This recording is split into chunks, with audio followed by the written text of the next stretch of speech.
नमस्कार मित्र।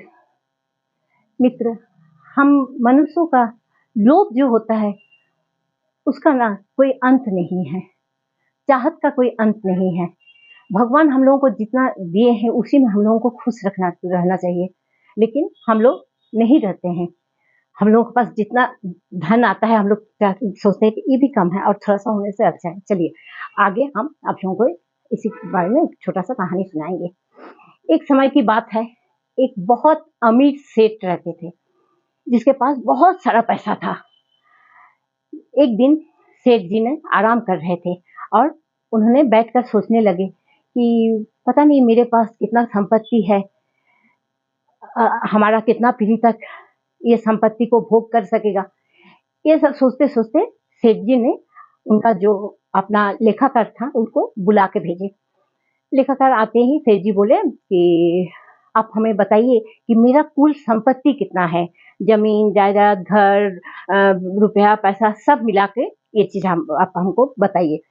तो लेखाकार बोले कि सेठ जी, इसके लिए तो हमको थोड़ा-सा टाइम चाहिए, काहे कि इतना संपत्ति आपका है, हम अभी मुँह ज़बानी में तो बोल नहीं सकते हैं।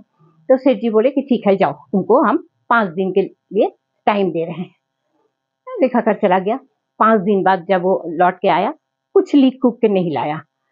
तो सेठ जी पूछ रहे हैं, "क्या बात है? तुम आज कुछ लिख-उख के नहीं लाया? मेरे पास कितना संपत्ति है, कुल संपत्ति का आज हम तुमको बोले थे ना, हमको हिसाब दो कि मेरा कितना संपत्ति है।" तो लेखाकार बोला कि, "सेठ जी, आपके पास कुल जितना संपत्ति है, ज़मीन है, जायदाद है, सब मिलाकर आपका 7 पीढ़ी तक बैठकर आराम से बिना काम किए हुए मलाई चाट सकेगा। लोग 7 पीढ़ी तक अपना गुजारा कर लेगा और आराम से माने राजसिक ठाट से।" तो ये सुनकर सेठ जी को बहुत खुशी हुआ। तो फिर सेठ जी बोला कि लेखाकार को, "ठीक है, तुम जाओ, तुम हमको इसको लिखित में ला दो कि मेरा कहाँ कितना क्या है, हम उसको देखना चाहते हैं।" लेखाकार चले गए। उसके बाद सेठ जी बैठ के सोचने लगे, अरे ये तो लेखाकार तो हमको बोल के गया कि हमारा 7 पीढ़ी तक बैठ के खा लेगा, लेकिन 8वीं पीढ़ी का क्या होगा? ये सोचते हुए सेठ जी बहुत विचलित हो गए। उनको मन में बहुत चिंता होने लगा कि मेरा 8वीं पीढ़ी का क्या होगा? सेठ जी इधर-उधर करने लगे, घूमने लगे। सेठानी कुछ बात बोल रहे तो उनका बात का जवाब नहीं दे रहे हैं। माने इतना डिस्टर्ब हो गए सेठ जी ये सुनकर। तो तब सेठ जी को पता चला कि उनका उस शहर में उस दिन एक साधु बाबा आए हुए थे, जो कि वहाँ प्रवचन सुना रहे थे। तो सेठ जी सोचे कि थोड़ा-सा मेरा मन भी ठीक लगेगा, हम चल जाएँ साधु बाबा का प्रवचन सुनने के लिए। सेठ जी चले गए शाम का समय साधु बाबा का प्रवचन सुनने के लिए। प्रवचन सुनने का बाद बहुत कोई जो साधु बाबा वहाँ आए हुए थे, उनके पास गए, जाके पूछने लगे कि बाबा मेरा ये समस्या है, कैसा करने से इससे हमको मुक्ति मिलेगा? बहुत कोई बहुत सवाल कर रहे हैं तो वो जो महाराज जी थे, पंडित महाराज जी, वो सबका बात का जवाब दे रहे थे।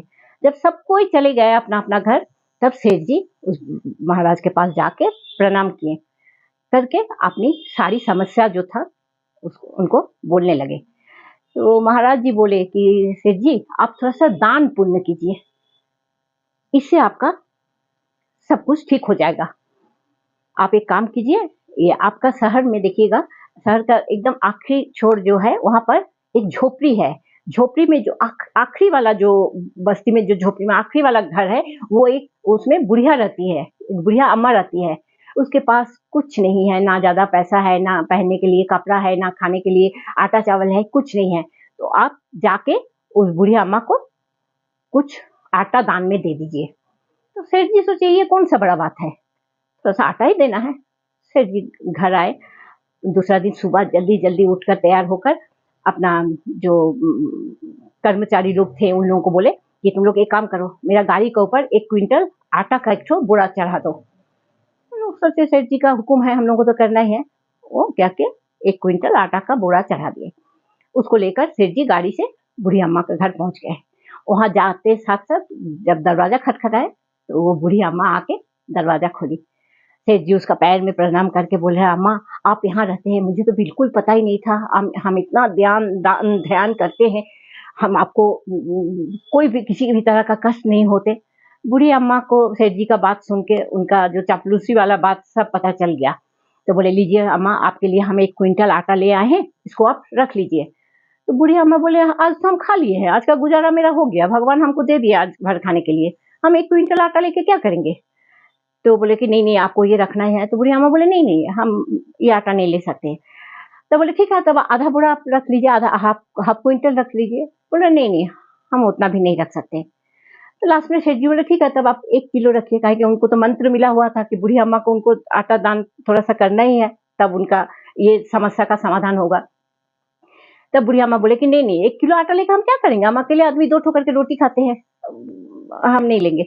तब लास्ट में सेठ जी बोले ठीक है अब आप नाम नहीं बोलिएगा, अब आधा किलो आटा कम से कम रख लीजिए, आपका हम पैर पकड़ के अनुरोध कर रहे हैं।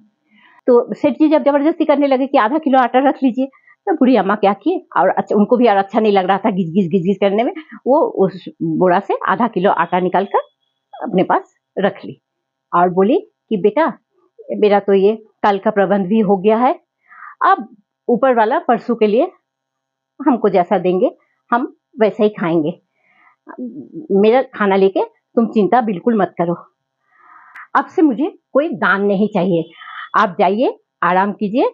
तब सेठ जी क्या किए, आप वहां झोपड़ी से लौट आए, आकर बैठ के अपने घर में सोचने लगे सही में हम लोग पैसा के पीछे इतना दौड़ते हैं, इतना ही करते हैं, वो बुढ़ी अम्मा के पास तो कुछ नहीं था, ना दाल था ना चावल था, फिर भी वो कितने खुश दिख रही थी। मित्र हम लोगों का देखिए हमेशा जितना है उसी में खुश रहना चाहिए, 99 का चक्कर जो होता है उसमें हम लोगों को कभी नहीं फंसना चाहिए। हम लोगों के पास 99 रुपया रहता है तो हम लोग सोचते हैं उसको 100 रुपया कैसे बनाए, ऐसा कभी नहीं सोचना चाहिए। भगवान जो दिए हैं उसी में हम लोगों को खुश रहना चाहिए। ठीक है मित्र, अगर ये जानकारी आप लोगों को अच्छा लगा तो जरूर सब्सक्राइब कीजिएगा। नमस्कार।